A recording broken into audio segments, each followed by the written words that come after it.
संसाराचं झाड उलट आहे, जमिनीत फांद्या आकाशात मूळ आहे, ते दुःखाचंच आहे. म्हणून त्या दुःखाचा वास आम्ही तुम्हाला सांगतोय. सासर म्हणजे जिथं पारतंत्र्य आहे, माहेर म्हणजे जिथं स्वातंत्र्य आहे. बरोबर आहे? बरोबर आहे? अरे माझं लग्न झालं नाही म्हणून तुम्हाला विचारते, बरोबर आहे का?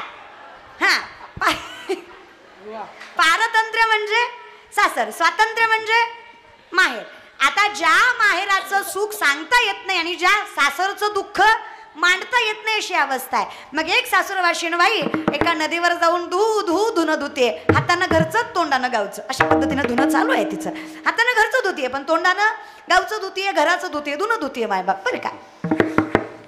मग एक मैत्रीण जावी, का ग एवढा आटापिटा चालू आहे तुझ्या जीवाचा, का ग एवढा आटापिटा? काय सांगू म्हणे, काय सांगू म्हणे, तुला काय सांगू? अगं सांगाल तेवढं कमी. ज्याच्या जीवावर आले त्योच धड नाही का? 40 दलिंदर मेले तेव्हा ही हलकट जन्माला आला. सगळं सहन केलं असतं, सगळं सासऱ्याचं बोलणं सहन केलं असतं, सासू नणंद जाऊ सगळं सांभाळलं असतं, फक्त हे धड पाहिजे होतं, हे धड.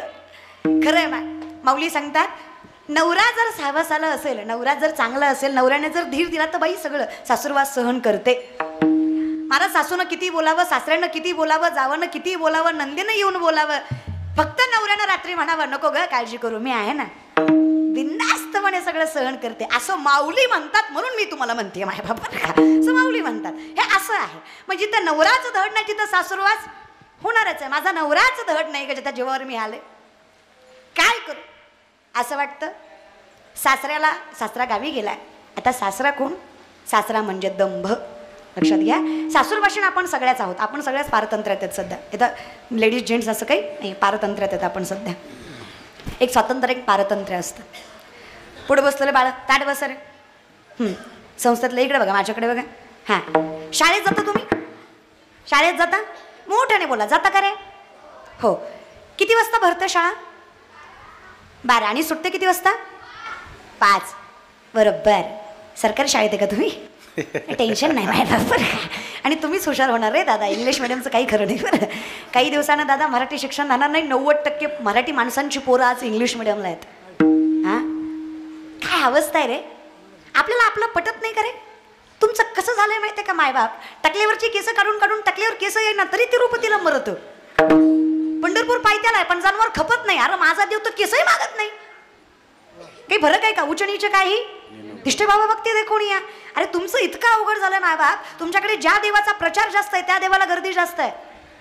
इमानदारीने सांगू, तुळजापूरची आई भवानी काय, माहूरची रेणुका आई काय, महाराज कोल्हापूरची अंबाबाई काय, आणि सप्तशृंगी गडावरील सप्तशृंगी माता काय, आणि तुमच्या गावातलं महातारी मातेचं मंदिर काय, सगळं सारखंच आहे, फक्त आपल्या मानण्यावरच. हे मानणं आहे. माझा प्रश्न तुम्हाला आहे, ज्याला दारातलं कळलं नाही त्याला जगाच्या बाहेरचं काय कळणार आहे मायबाप? भाग्यवान आहे तुम्ही, आईचा आशीर्वाद तुमच्या पाठीशी आहे. इतका सुंदर नामस्मरण सप्ताह इथे चालू आहे.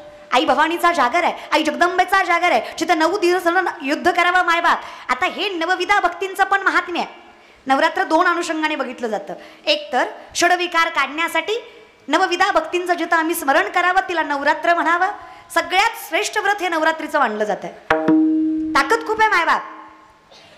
महिषासुराच्या मर्दनासाठी जर आई भवानीचा जागर करावा लागतोय, आणि जागर संप्रदायात जागरालाच महत्व आहे. सावध झालो सावध झालो हरीच्या आलो जागरणा. जागर कळतोय? जिथं तुकोबराय सुद्धा म्हणतात वयाच्या 22व्या वर्षी मला कळलं की परमार्थाशिवाय तथ्य नाही, तिथं मी जागरणाला आलो म्हणून सावध झालो. तो जागर आहे हा, स्त्री शक्तीचा जागर आहे हा. माई ही जी ताकद आहे ना, तुम्ही साधे समजत असाल मला माहित नाही, स्वतः कधी अंडरस्टिमेट करू नका, ग्राह्य धरू नका. खूप ताकद आहे माय आपल्यात. आपण इतके गोड आहेत, इतक्या गोड आहेत, आपलं तोंड सोडलं तर आपण लय गोड आहेत. तेवढा एक भाग सोडून द्यायचा माय बाप. लय गोड आहेत आपण तशा. त्यात आपली चूक नाही माय. देवाने जन्माला घालतानाच पुरुषाला कंठ दिला, स्त्रियांना कंठ दिला. कंठ कंठ नरड्याच्या आतली गाठ. मला काही शब्द आठवला नाही दुसरा माय बाप. कंठ इथे गाठ असते, पुरुषाला इथे गाठ असते. असती नका चेक करू, असती रे दादा असती. एवढं काय चेक करताय? असती नसती काय चेक करताय माय? नसती. पुरुषाला असती, स्त्रियांना नसती. याचा अर्थ ते आतल्या गाठीचे तेवढचे मायबाप तसं नाही मायबाप बरं का, असं उगाच मला गुतवत जाऊ नका मायबाप बरं का. याचा अर्थ त्यांचं पोटात राहतं, आपल्या पोटात राहत नाही, पण पटकन बोलून जातो, स्वभाव आहे तो स्त्रियांचा. हा, पण माझी विनंती एकच आहे, धर्मशास्त्र फार गोड वर्णन करतं. ज्या बाईला मनातलं ओठापर्यंत येऊन राखवता आलं ना, आणि ज्या पुरुषाला कितीही संपत्ती आली तरी नीतिमत्ता राखता आली ना, त्या घरातला भगवंत आणि त्या घरातली लक्ष्मी कधीच दुरावत नाही, हे धर्मशास्त्र सांगतं. बघा नाही का, वाणी रसवती यस्य यस्य श्रमवती क्रिया लक्ष्मी दानवती यस्य सफलम तस्य जीविता. हे सगळं तुमच्या हातात आहे, काही अवघड नाहीये, फार सोपं आहे. तुका म्हणे सोपे आहे फक्त शहाणा तो धनी, फार ताकद आहे माया आपल्यात, खरंच ताकद आहे. ब्रह्म विष्णू महेश ज्याने जगाची उत्पत्ती केली तो बाप ब्रह्म पिता आहे. ज्याच्या आग्रहाखातर किंवा ज्यांच्या सामर्थ्यावर केली ते विष्णू, ज्यांच्यात ताकद आहे. कारण ब्रह्मानी जगाला घडवलं, पण ब्रह्माला घडवणारे विष्णू आहेत. आणि मग नंतर महेश, ज्यांच्यात विनाशाची ताकद आहे. या तिघांनाही महिषासुराचं मर्दन जमलं नाहीये. या तिघांनी मिळून एक आदिशक्ती निर्माण केली, कारण त्यांना माहित आहे जिला जमणार आहे ती शक्ती आदिशक्तीच असू शकते, ती स्त्रीच असू शकते. स्त्री शक्ती जन्माला घालावी, आदिशक्ती जन्माला घावी, अवतार द्यावा. या तिघांच्या स्वरूपामधून एक शक्ती निर्माण व्हावी, जिचं नाव आई जगदंबा, आई भवानी. आणि त्या आई भवानीने महिषासुराचं मर्दन करावं आणि तुम्हा आम्हाला मोकळं करावं. ताकद लक्षात घ्या. एका वाक्यात सांगू, जे जगाच्या बापाला, जगाच्या तारत्याला, जगाच्या मारत्यालाही जमलं नाही, ते आदिशक्ती आई भवानी एका स्त्रीला जमलं. एवढी ताकद या नवरात्रात आहे. तिची नवविधा भक्तीने स्मरण, चिंतन, श्रवण, कीर्तन या सगळ्या नवविधा भक्तीने आपण ते साधन एवढं साध्य करायचं आहे की ती आई भवानी आपल्या घरामध्ये येऊन आपल्याला सुख देऊन गेली पाहिजे. जी घटस्थापन आहे बघा, प्रत्येक गोष्टीला सायन्स आहे. तुम्ही मानता न मानता मला माहीत नाही, पण इथे संप्रदायामध्ये मूळ विज्ञानच आहे. 90% विज्ञान म्हणजे ज्ञानेश्वरी आहे. किती? 90% विज्ञान म्हणजे ज्ञानेश्वरी. घरातल्या मिक्सर करून चंद्रयानापर्यंतची सगळी टेक्नॉलॉजी म्हणजे वेद. सामवेद, अथर्ववेद, ऋग्वेद, यजुर्वेद या सगळ्या वेदांमधून. अरे आर्यभट्ट शून्याचा शोध भारताचा, संगणकाचा शोध भारताचा. जे गुगलवर सगळं सर्च करता, गुगलचा CEO भारताचा. ते सगळं सोडा, पहिल्यांदा विमान कुणी उडवलं तर ते एका भारतीयाने, तेही मराठी माणसाने. हे कायम हे डोक्यातनं काढताय तुम्ही.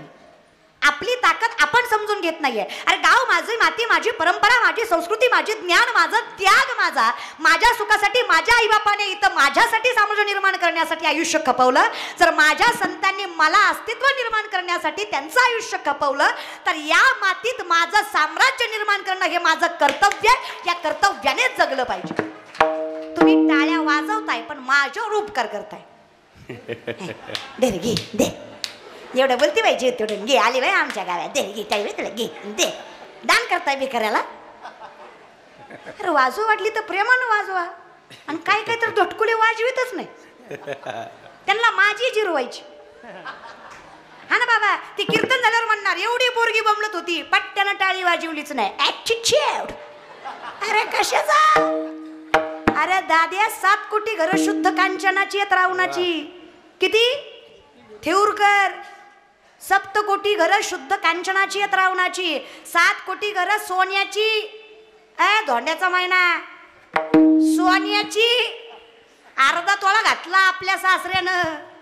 भाद्रपद आला तरी स्टेटस ठेवतोय, लाडाचा जावई गेलाय सासरी. अरे कवर, अरे अधिक गेला, श्रावण गेला, भाद्रपद आला रे. अरे अर्ध्या तोळ्यावर एवढं कौतुक करतो दाद्या. किती? 7 कोटी. एका घराची चौकट 22.5 क्विंटलची आहे. तुलसी रामायण आहे. एका घराची चौकट रावणाची 22.5 क्विंटलची, गुणवले 7 कोटी. एवढा श्रीमंत होता तरी रामाच्या चरणाशिवाय मोक्ष नाही. 2 BHK आपला.